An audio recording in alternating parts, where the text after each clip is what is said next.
Good evening, everybody. Welcome to the final session of the day. Thank you very much for coming along. We will hopefully make this fun, interesting, and get you out so you can have a decent dinner afterwards. See lots of people have hot dogs. That's pretty cool. My name's Simon Brown. I'm a technical specialist in the data domain for Microsoft. This is session DBI 317, and it's titled Order from Chaos. And that is the wrong screen. There we go. So, what we're going to be talking about tonight is how we look at what you've got in your organisation as unstructured data, structured data, and how we move between the two. So, to start with, let's have a talk about what unstructured data is. So, when I started to look into this, I did what most people do. I jumped on the internet and I started doing web searches. And as I searched, I tended to find what I was expecting was it was very hard to get two people to agree exactly what unstructured data was. Here are some of the things that I came up with. A generic label for describing any corporate information that is not in a database. So, as a description, that will probably suit some things, but when you think about the amount of time that's being spent in the social domain, people looking at Twitter, looking at Facebook, that doesn't tend to be corporate data, but corporations are using it to try and get better insights into what their customers are doing. Information that it does or doesn't have predefined data model or organised in a predefined manner. That one's actually a lot better because it's sort of more encompassing the types of things that you have inside your organisation. Unstructured data does not reside in fixed locations. So, again, that depends on how you would define what fixed means. If you have two data centres and one of them fails and everything moves across, your data's just moved. Has it been fixed? You mean geographically fixed? You mean technologically fixed? And any data that has no identifiable structure. So, a lot of people talking about what they feel unstructured data is. And from that, I thought perhaps a better place to start was go back and have a look at what a definition of structure is. So I came across something that really resonated well with me. A guy named Duncan Pauly, who's the CTO of a data management company in the US called Copperai, said he feels that there are at least three orthogonal aspects to what structure is. And the first one is how the data itself is structured. So we have some data. And it's how that data is put together. So from a DBA point of view or from a traditional data management kind of world, we're probably talking about a schema. So how does the data relate to each other? How do we have constraints? How do we have rules? And how do we make sure that what the person who has put the data model together is going to be conveying that through to whoever is using it? The second aspect is the structure of the container that the data itself is in. Again, looking at those traditional views, it's probably the instance of a database. How do we make sure that we have an ACID compliant environment? How do we know that our transactions are actually going to do what we expect them to do? But that doesn't necessarily mean that you're in a database, right? So the structure of a container could be something like a file folder that has structure if we define it to have structure. Then it might have a naming convention, it might have permission sets, it may have quota sizes, and the data that's inside it doesn't necessarily have to be structured itself. The third one is, how do we access the data? So this can be from a technology point of view, again, sort of more traditional concepts of an application or a spreadsheet or something that goes and touches that data. But moving away from that, it can also be about the processes. What is the process that I have to follow to be able to get the data that I need? And it might be, I fill in a form and I post it internally in the mail and I get back an envelope and I've got a piece of information. No technology at all, but a process for managing how we access our data.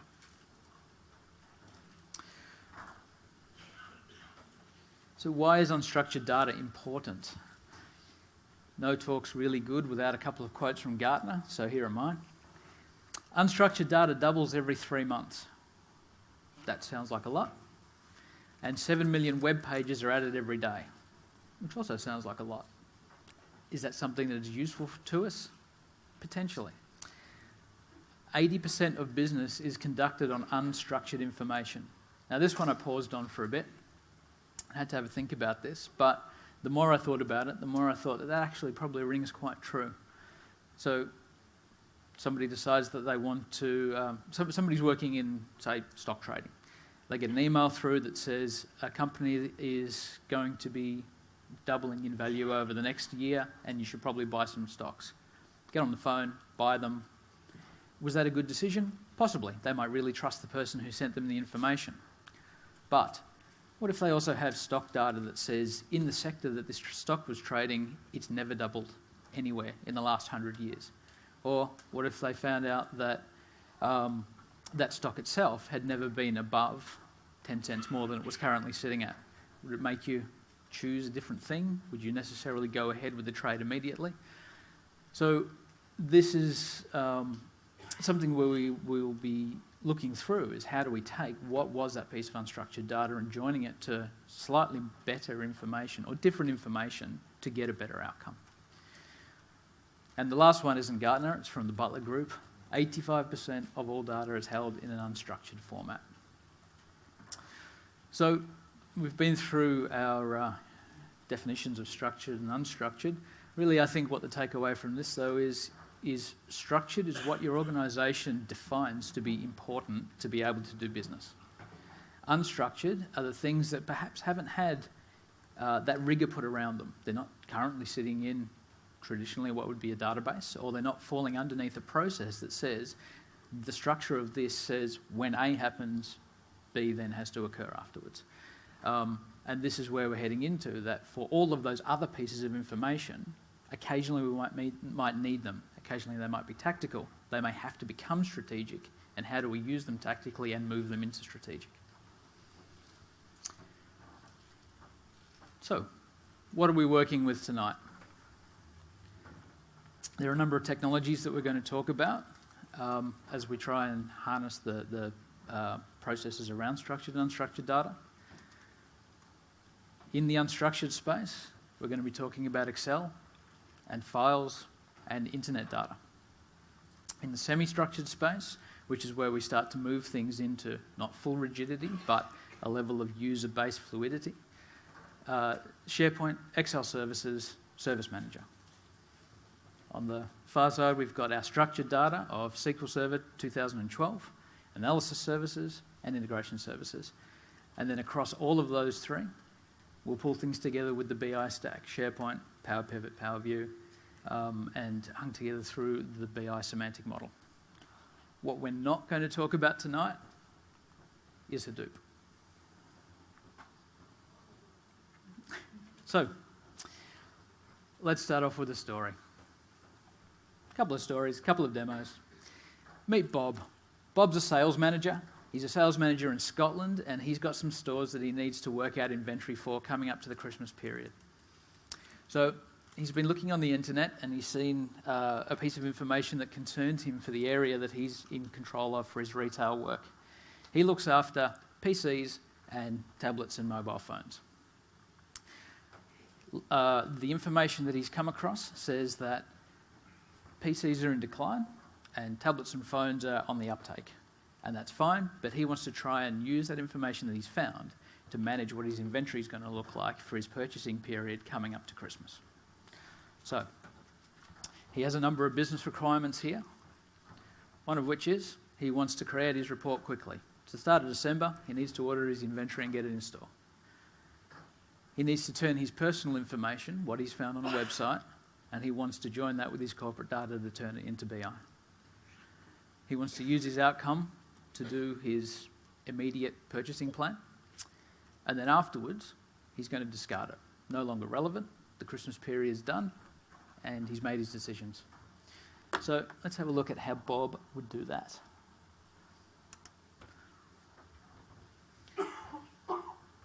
So to start with, let's have a look at the article.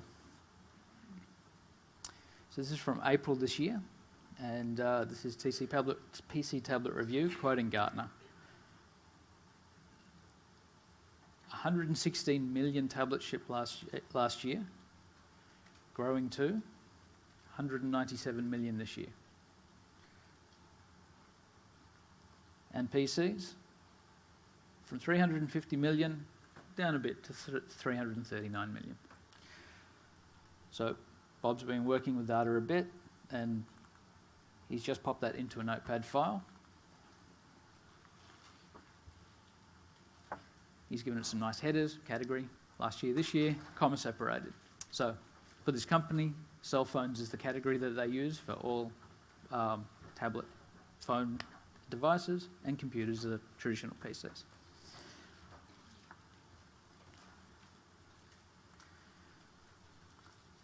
So fires up Excel, goes across to Power Pivot, and starts to get some of this data through. So let's get data from our corporate data source. So the retail stores take the information and they roll it into the corporate warehouse. The corporate warehouse has analytics cubes that come off the top of that, and Bob has access to this. So we will hook up to our analysis services cube. And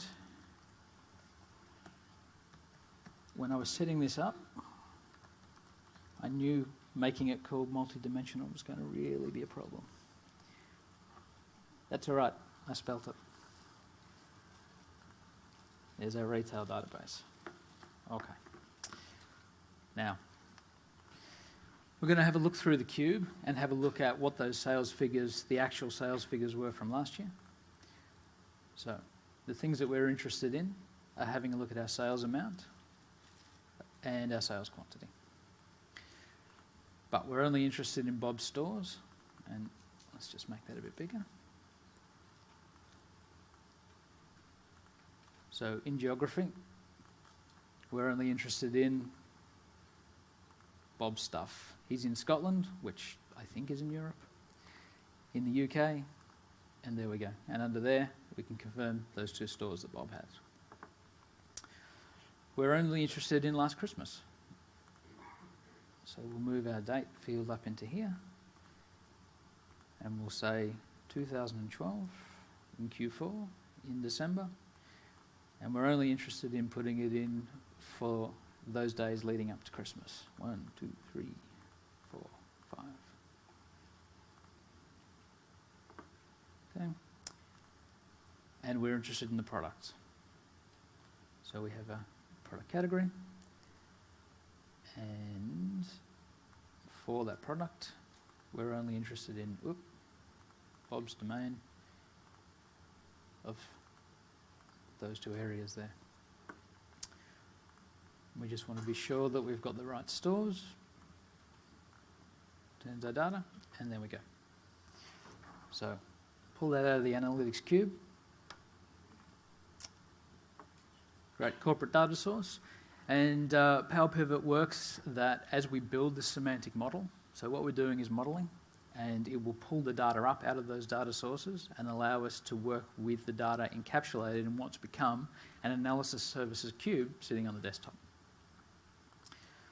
So the other thing we need then to work with, our other data source, is our text file.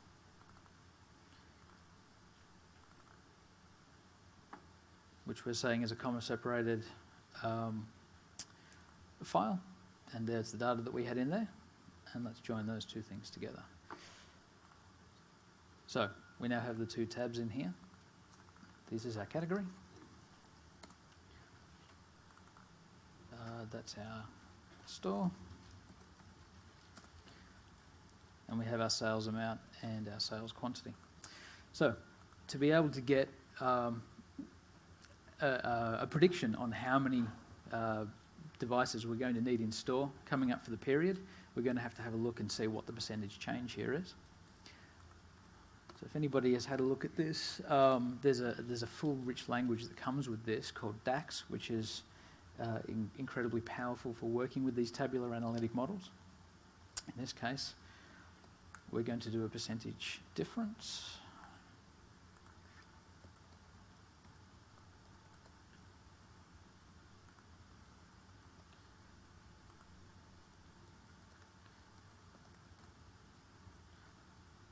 looks about right.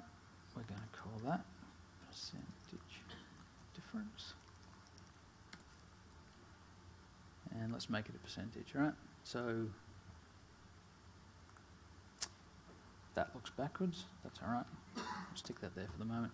So we've got a 51% change in the estimated delivery on that mobile market and a drop of 3% in the PC market.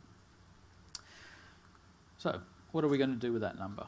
So firstly, we'll make sure that we've got a relationship between these two tables coming from our structured data source and our unstructured data source. And we will put in a couple of calculations here. So in this case, I'm particularly interested in my sales quantities. And I'm going to say, bring me back the related field from over here that I've calculated as my percentage difference. And what's that going to do to my quantity? So sales quantity and add last year's quantity by that percentage.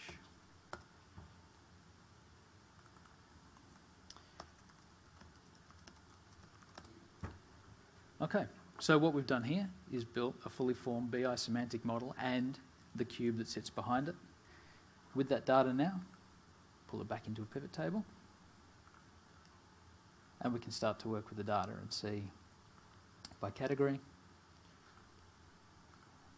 by store, what were last year's amounts,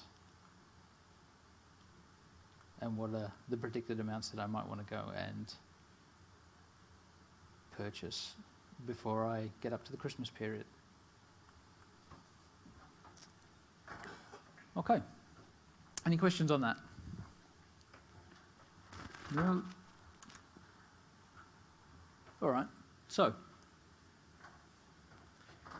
what we did, we took our unstructured data source and we joined it to our structured data source. Bob has done his personal reporting piece and he's ordered the right number of PCs. He's happy with how the reporting's gone, and we identified this as tactical data. Now, this is something really, really important. Data and data models are an asset, just like hardware, just like software, and there should be some sense around the life cycling of these things. In some cases, it makes sense to keep your data forever, put it in a warehouse, be able to look at things back through time. In the case of this, for a decision that he really needed to make quickly and will never have to make again, he's able to. Puts it on his desktop, does the piece of work, away he goes. How did we do it? So, Excel and a file share with a text file in it, some data that we found on the internet. We used the corporate analysis services structured model, and we used our BI semantic model to do the joining of those two things, which then brought it back into Excel to do our calculations. So, success. Bob's had a great Christmas. He's heading off to Fiji. That makes him happy. So we'll leave Bob for the moment and we'll move on to Sally. Sally is not in Scotland. Sally's in Australia. And she works in the public sector and she's looking at hospital growth. So one of the things that she needs to do for an upcoming meeting is have a look at how she's going to plan or put forward a proposal for planning where investment goes in public hospitals. So building infrastructure like that is a long-term investment and there are a number of things that she needs to consider. Her business requirements here will include, firstly, she needs to be prepared and ready for her meeting, good to go. She needs to understand what the current state of the hospitals in the state looks like. So what's placed where, and are they public or are they private? She needs to have a look at what the future state looks like. So she needs some idea of where population is going to grow over an amount of time. And she needs to then know what she's going to do next. So that's what she's going to take to her, bring the information to her meeting to then work out what next steps look like. Let's have a look at some hospital growth. So again, we won't save that. We'll pop into Excel. Sally's already done some work on this. she's been having a look at how the hospitals are split via what we've got over here are Victoria's statistical geographic regions, and that gives her a little bit of information. The model that she's put together pulls data from a number of structured data sources. At this point, though, this is probably what I would call semi-structured. So she's got data from structured data sources. She's able to join these things together, and she's able to make a corporate kind of decision based on these things that may have long-term effects. So, our data model will come up. All right, and here are some of the things that she's looking at. So we've got some joining tables in there, but the main ones to look at are here. We have some information about the current state of where our hospitals sit. We have some ATO data talking about personal salaries and what is particularly key for this, who holds private health cover. And over here in the model, we've got population growth information for the next 20 years. Right. So the first thing we do with this now is go and save it into SharePoint in our BI gallery. So this is something that was added to SharePoint in 2010, and it's available in SharePoint 2013 with a couple of additions that makes it fantastic for graphing, for mapping. So we'll have a look at that. We'll move into our BI gallery. So the file that I just saved up, we'll see here, hospitals. Now there are 3 things that we can do with this, all the things in this gallery, one of which is open them up as an Excel spreadsheet. The second one is refresh our data. So the data sources that made up the data model before are going back to different databases sitting in that environment. Being able to set up a schedule for this allows us to say we want the data refreshed every day or every half hour or whatever, to give us a level of currency around what our reporting's doing. But what we're using for this is Power View. So Power View is a rich visualization tool. This is the SharePoint 2013 implementation. It also comes as an insert in Excel 2013, and you can do things through your spreadsheets as well. So the first thing we're going to do is have a look at our current state of hospitals. We'll put in some geography information, which we can quickly turn into a nice map.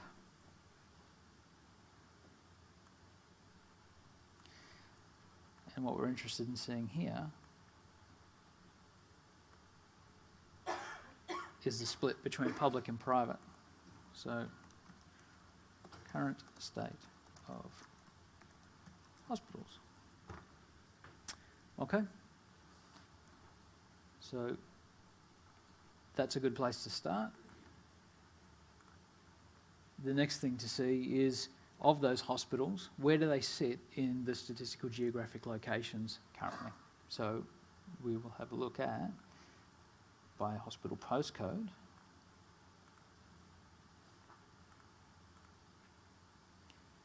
the statistical divisions and where they sit. So let me just drag that out.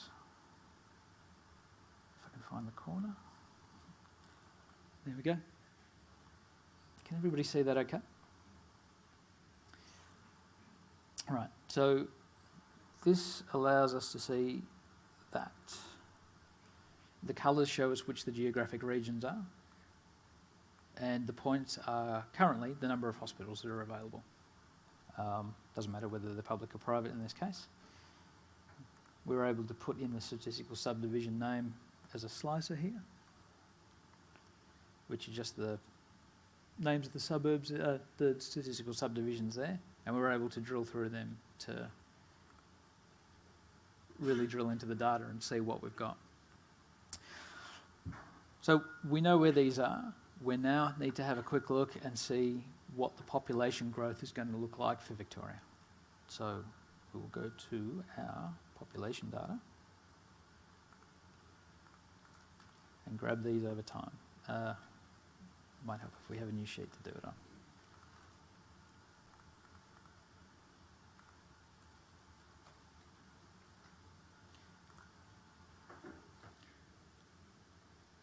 Here we go. So, over time, there we go. That's the estimate. So that doesn't really give us much because Melbourne is so far out of whack with all of the rural centres for how the population currently sits and where it's going to grow.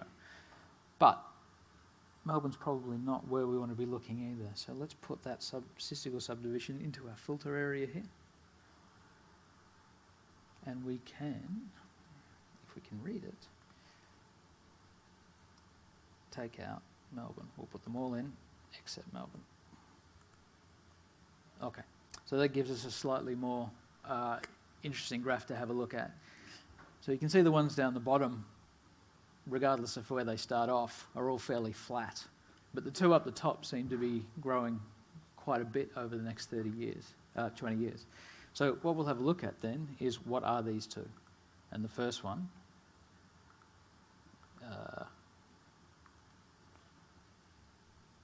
that's very hard to see, isn't it? Barwon and Galway, thank you very much. So those are the two that we're going to focus on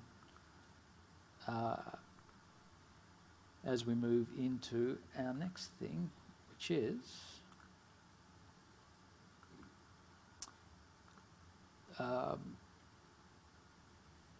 Medicare, public health cover. So for this, we will have a quick look and just see where, in our ATO data, which is there.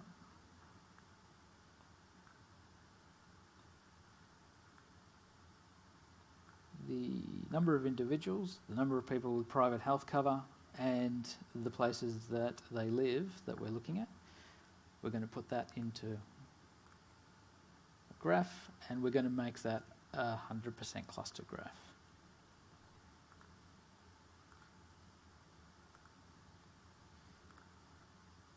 Okay, so what we're able to do by that is directly compare from a percentage change how exactly the number of individuals versus the number of people with private health cover compares against those statistical regions that we've got. There are only two statistical regions that we were interested in, so we'll put them back in as a slicer. We might actually just change the font on that. There we go. Goulburn, Barwon, done. So, from those two regions, we could see back in our graph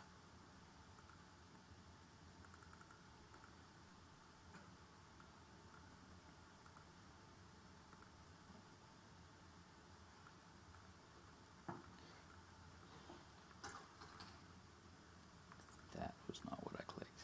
There we go. So,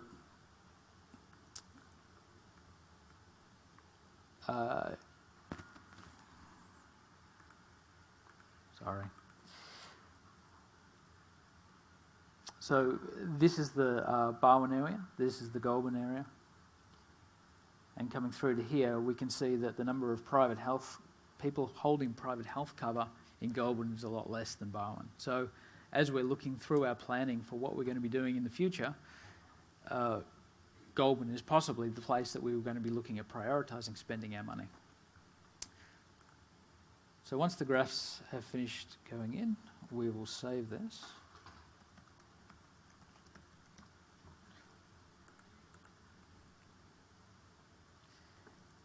And our hospital plan has now been saved into that report gallery we were looking at before.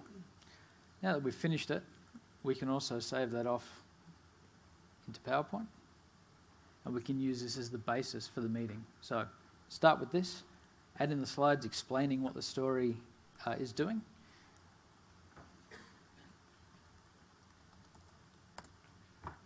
And take it to the meeting knowing that what we've put into our presentation is exactly from the data sources that we've been looking at.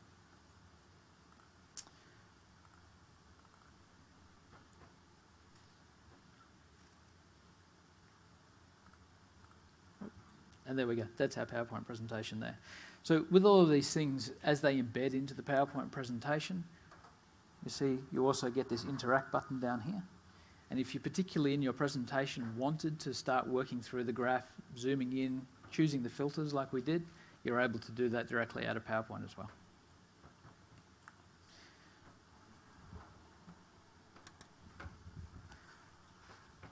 So, what we did, we took our structured data out of our structured data sources and we combined it in a semantic model. We created what for us is sitting on our desktop as a personal data source. But then we popped it into the SharePoint BI library and used that as a data source that we could create our report off. Because it's in SharePoint, it uses standard SharePoint permissioning, so you can grant access to people, to the gallery, or to things that you create, and you can use that as a way of having control around what you're delivering. And we used our reports for a basis of a planning presentation by exporting them into Excel, into PowerPoint.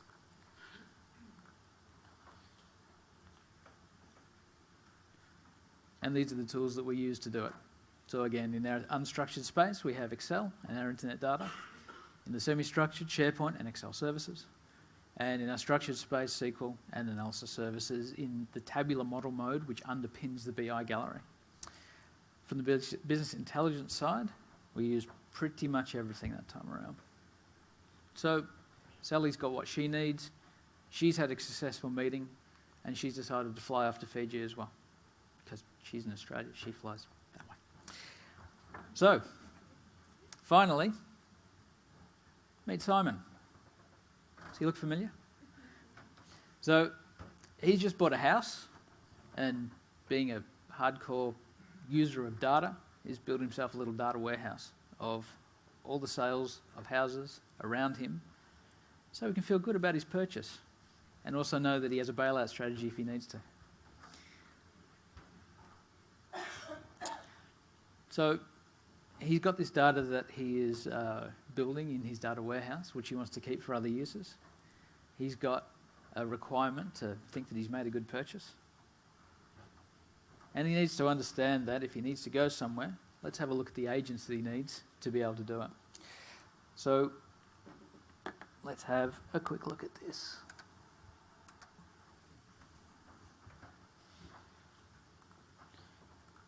So we'll go back into the BI gallery here.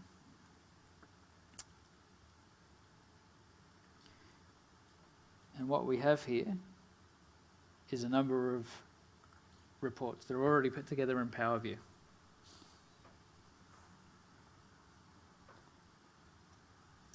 So what we're going to look at here is something that's already predefined in terms of what we want for our outcome.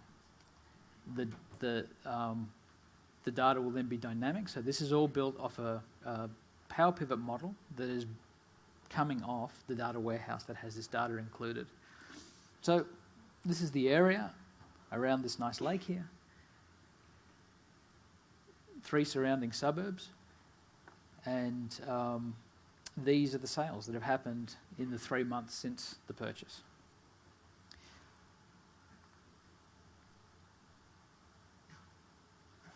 We have the average price per month, which has come off the model there. And also in the model, we've put in a calculation that allows us to have KPIs. So each suburb tracks the average month. The calculation has been put into the KPI model, which is the same as multidimensional models. It's just built into the tabular model, and will come through directly out of Power Pivot into either a Power View report or into Excel. And we're able to interact with this and see, you know what, I want to have a look at that agent and see which things he sold. And that will drill down into that and show you specifically what has been sold by the agent.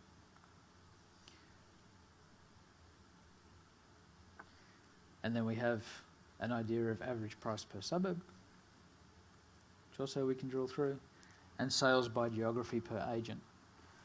So I'm thinking at this point, should I ever need to sell? These guys are probably the ones who are selling more than anybody else. And I might want to stay away from those guys. I mean, Simon, whoever the guy is. They're also able to have a look at these suburb by suburb view. All right, but how do we get our data updated? Let's have a look at some web data. So again, this is just some information that gets updated every week. The local sales authority does that. And we're going to take that data and we're going to have a look in Excel at Power Query. So Power Query allows us to look at a whole bunch of information in a lot of ways from an online search, and the online search is actually quite cool. There are a number of places that provide data that will come up in the online search in a standard format at the moment. Most of them actually come from Wikipedia. If we said GDP per country, that'll do. We can see we get a list of data points here, which we're then able to pull back. That will go through these predefined table data sources and bring them back for us to work through. Comes back looking like that.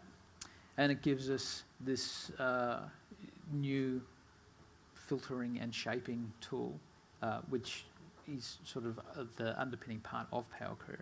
Now in this case, GDP isn't really going to affect people buying houses in my area, so we'll delete that. But what I will do is use Power Query to get something from the web.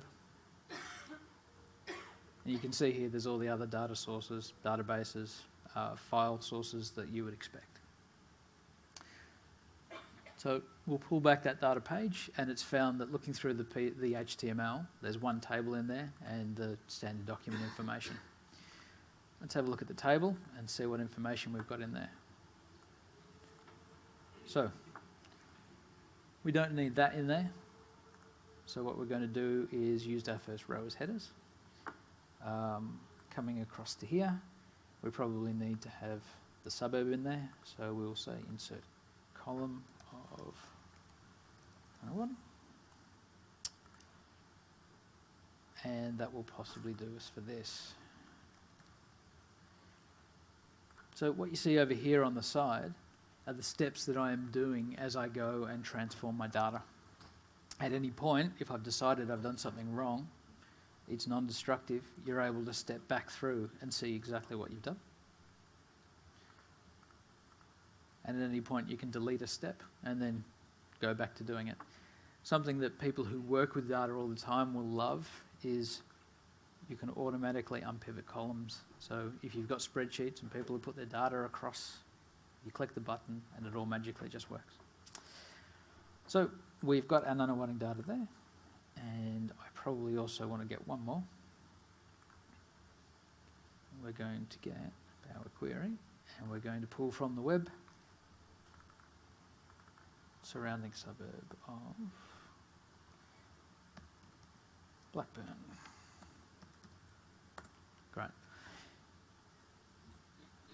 So what we're able to do with this data once it's pulled down, and we've got multiple data sources, and it's table 0, and we don't have headers, and we're going to put the name of the suburb in.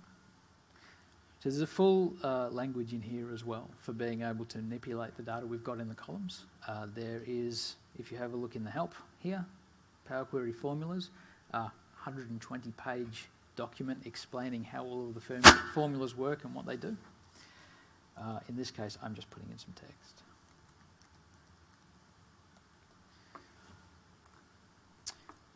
And we'll call that Blackburn. And you can keep on doing this with all of these data sources. So this is just a way of cleansing and shaping and getting some standardization.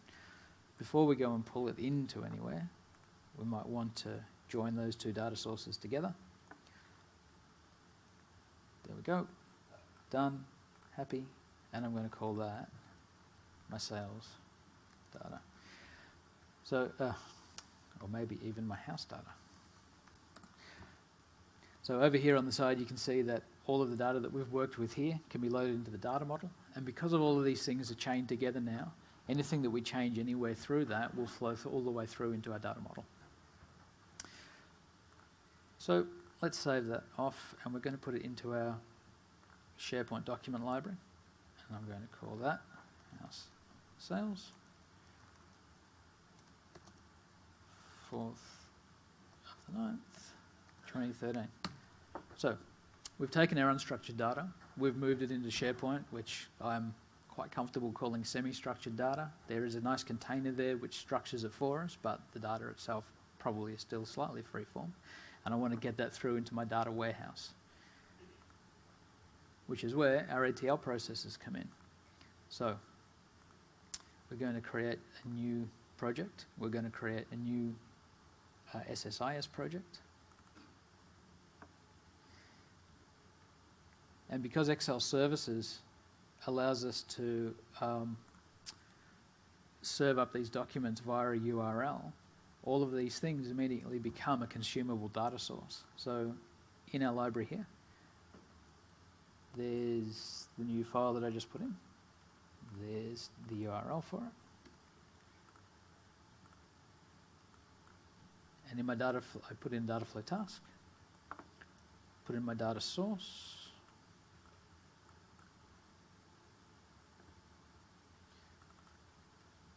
say I want that to be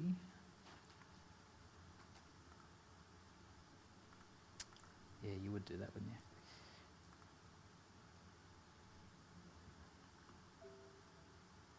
Okay. See, this gives us an HTTP URL here and allows us to browse through our SharePoint library. Go into our documents.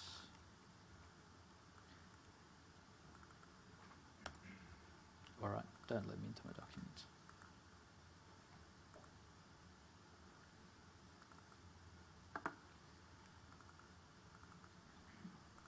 All right, let me try that again. It's late, the demo wants to go home.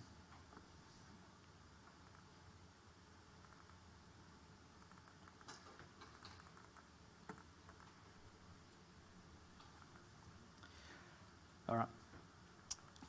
So the idea, and we'll talk through it, is being able to put that into there and being able to use that as your data source and SQL Server as your data destination.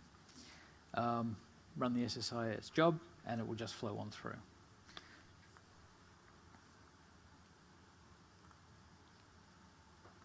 So that should allow us then to go away, take our unstructured data and make sure that we have a repeatable process by which we take the data and we move it through that semi-structured and into a structured world.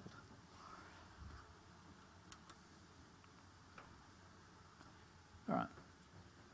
So what we did, we took that data from the internet and we transformed it into a data set. We don't want it to be a personal data source, it's a consumable data source, so we did that by putting it into Excel Services. We used ETL to transform it, I promise we did, and we used Power View to visualize that data and keep that standard reporting that we've defined that we want ongoingly, but dynamic because the data will change. And going back to what our tool set was, we used a little bit of everything for that to get it from end to end. So, we've talked a little bit about the chaos that can be in the data that we use day to day and how we try and harness that to get better business decisions. Let's have a talk about what total chaos can be. I have heard this a few times, both in my career at Microsoft and before I joined here, that we have too much Excel. We don't know what to do with it. We have so many spreadsheets that we need to get Excel out of the organization. That is probably a natural reaction when you've got something that you can't control. But what we have here, if you've got too many spreadsheets, is more likely to be a process problem than it is a technology problem. The tool is there, and if the tool gets taken away, another tool will just come along to replace it because there's obviously a business need if these things are happening. However, what do we do about getting some level of control and putting some order around this chaos of data?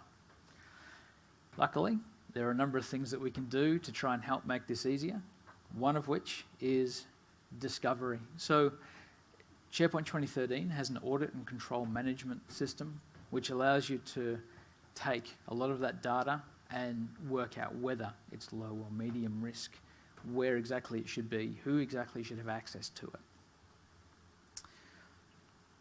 Our data sources, we saw that a data library is pretty much what you've got when you start loading data sources into a SharePoint library, and Excel services allows you to serve up that to be consumable.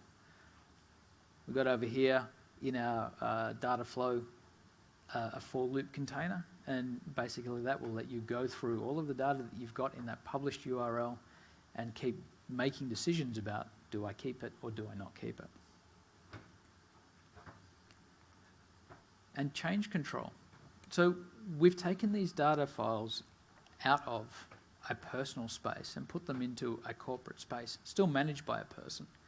At that point, if we've decided that's business critical and we want to give access to people so they can start using it, probably would make sense to give it a configuration item and put it under change control.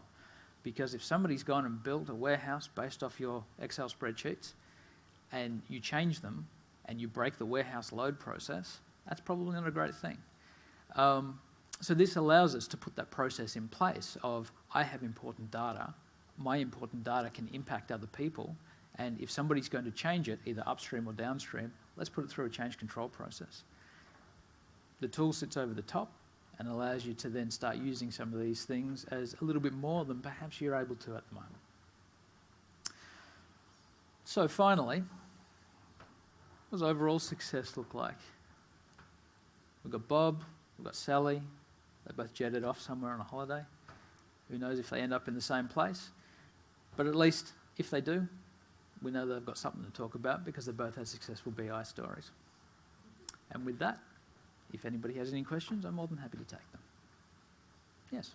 Okay, so the last example, where you set up a spreadsheet that extracted its data from a table that was out on the website. Yes. And then you plug that into an ETL tool. Can Yes. you schedule that ETL tool to run every day and then we'll requery the website for any updates? Yes. So the question is, in the last example, where the ETL tool was supposed to hook up to the Excel services and load the data, can that be scheduled to work every day? SSIS, all of the packages are fully schedulable, either through the SQL Server agent, or there's a command line tool that will run it. So if you're using a different agent for doing your enterprise scheduling, you're able just to call the command line tool and run it like that. Yes? Could we not have just loaded that data straight off the spreadsheet? Yes, you could have loaded the data straight off the spreadsheet. Absolutely. So, as in having it as a personal spreadsheet? Sure. Yeah, That, rather than putting it into SharePoint, just yes, you can load it. So the ETL will definitely point... The Excel data provider that we've got there, let me just pop back to that. So all that expects is Excel. It doesn't matter whether it's in SharePoint or whether it's a file path. 2010 or 13 as your file, it'll work. 'Cause Yes. The file extension is the problem. No, when I double-clicked on the document library, it wouldn't actually open up the document library, was my problem. Yeah. And I think that's because I've had so much stuff open, I've run out of memory, and I don't really want to reboot it now. So, sorry, so did that answer the question? So the point to this, the point to what we did wasn't so much about can you consume the spreadsheet from the desktop or from SharePoint, but if you need to put that process around it to make sure that what you're doing is repeatable, how would you do that? Now, if I'm a user and I've got it on my desktop, is my enterprise server going to have access to my desktop? Probably not. That's right, yes. Questions? Yes. On that discovery application you're showing at the end, that had those source control and things like that, did it track data lineage, or was there any capacity to track where the stuff came from? Yep, so the question is, as we do data flows, how do we track our data lineage? There are a number of data lineage tools available in the marketplace. At the moment, there is no data lineage built in as a tool directly into that. Yes? Two questions. One, I guess you point to the website and the table on the website being changed, for example, it's relative between items. Is there a way for the system to know somehow the structure being changed? Because you don't control that source, it's outside of our control. Yep, Absolutely. Okay, so the question is, if you're consuming data that's coming from a website and somebody changes the data, is there a way of tracking that? The structure of the data, yep. Okay, so last week as I was working through this, everything was working just fine with pulling my data down from that REIV web page. I came to look at this on Friday, and sometime during the week they've changed it to a login password thing, and it was completely open previously, and I went, oh, I have a real problem. The answer, as with all of these things, is the web will change. So you either need to have monitoring and alerting around these processes. If they're mission critical and you have to have your data, you need to think about what your SLA can be if somebody goes and changes the web page on you. Web page scraping is great. We've got a lot of tools around that. There are a lot of ways of consuming your HTML and turning it into something. If your organisation relies on it, a paid service will give you notification that they're going to change things beforehand generally, and you have a service level associated with what you're trying to do. Monitoring, alerting will come through, and you should have that on any process that you depend upon anyway. Yeah. I guess you talked about the data library, and you talked about the discovery. So, for example, we have 1,000 access databases because the business go on the file. We want to get control of that. Yep. What options do we have? I mean, I understand that you could expose, you could think SharePoint 2013 to access 2013. Yep. And make it viewable through SharePoint. Yes. I mean, is there a way for us to somehow connect all of those things just to have them all grouped so we know what are those databases, or we actually have to migrate them? So the question is, do we just link to them, or we actually have to go through a migration process for them to be centrally managed in SharePoint? Okay. The question is, if we've got a large number of access databases, do we have to link back to those databases as raw access, or is there a way of moving them into SharePoint to have a centrally managed way of having these together? Is that right? Great. SharePoint 2013 comes with a number of apps, one of which is called Access Applications. Access Applications works, as far as I understand, and I'm no expert, it takes access databases that you point to and it will move them into a SQL server. It will control what happens inside the SQL server. It moves everything that's in a table out of that into SharePoint lists for the querying stuff, and the SQL Server database controlled by SharePoint for that. If you want to do things differently to that, there are a number of ways to skin a cat, and I'm more than happy to come have a chat to you about it if you'd like to come and see me in the showcase tomorrow.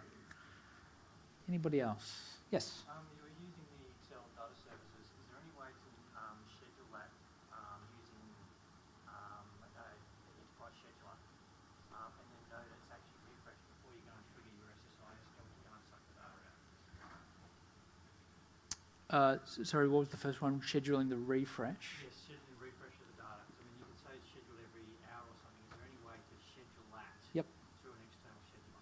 Is there any way of scheduling the refresh of your Power Pivot data through an external scheduler? That's an awesome question. I have no idea.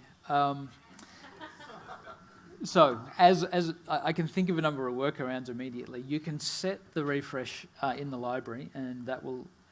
You can either do that. Let me go back to my document library. So these things have Power Pivot models in them as well, and through that you get the Power Pivot data refresh, right?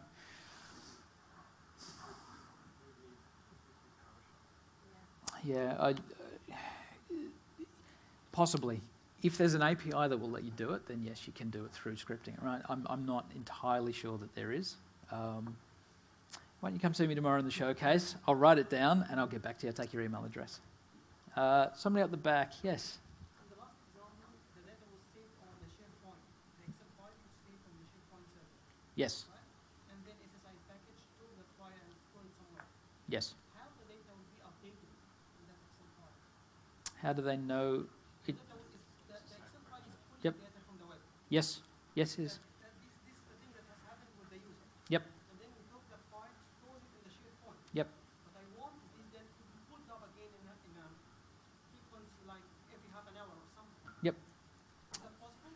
Yes, it's possible. So you need to build your SSIS package to understand what happens with the data that it might be duplicated. What do you do if there is a schema change? And that would probably be a monitoring and alerting thing. Yes, it's all schedulable, but you then need to be careful when you're building your SSIS package that you cater for the differences. No? The question is not about the exercise package. Yes? The question is about the Excel file itself. Yes? The Excel is pulling data from the web. Yes. I'm talking about that frequency of pulling the data. So the pulling the data from the web is here. That's the Manage Power Pivot Data Refresh. And that's where you can set, so let me click on that. And we'll just bring up the scheduler. That'll take a sec. While that's coming up, anything else? Yes? Is there a way of filtering the power pivot or data by user? So if you've got, say, users that own into certain departments, it's coming out to group share. Yep. So there's a row-based security model that goes into tabular models. Give me 1 sec. I'll just quickly say this is what the refresh looks like. You're able to configure that in pretty much the standard way. This is a function of SharePoint. That's right. So if you want it refreshed every 15 minutes to pull that data from the web, that's what this will do. Right. Lost my train of thought, sorry. User row-based security. Now, Visual Studio is misbehaving on me, but I will just quickly say, let's create a new project. Let's go, we want an analysis services project. I want to import that from the Power Pivot model I've just created. No, I don't want to do that there. No, don't worry about that. So what we're able to do here then is, oh, I didn't set that up, that's good. Is take the Power Pivot model, which I'm obviously not going to be able to do now. Take the Power Pivot model, load it up and manage and work through it in Visual Studio. And in Visual Studio, you've got your row-based security, you can set up partitioning, you've got control over how the X velocity engine is doing its in-memory stuff. And you hit publish and it will move the model into an infrastructure-based analysis services tabular model. So the idea here is where it says workplace server, that should be saying tabular model, and when you do your build, it will just push it through. So then you move it, as opposed to sitting in the SharePoint gallery where we were publishing our Excel spreadsheets, you actually take the model, put it into analysis services, and then that becomes a new analysis services cube.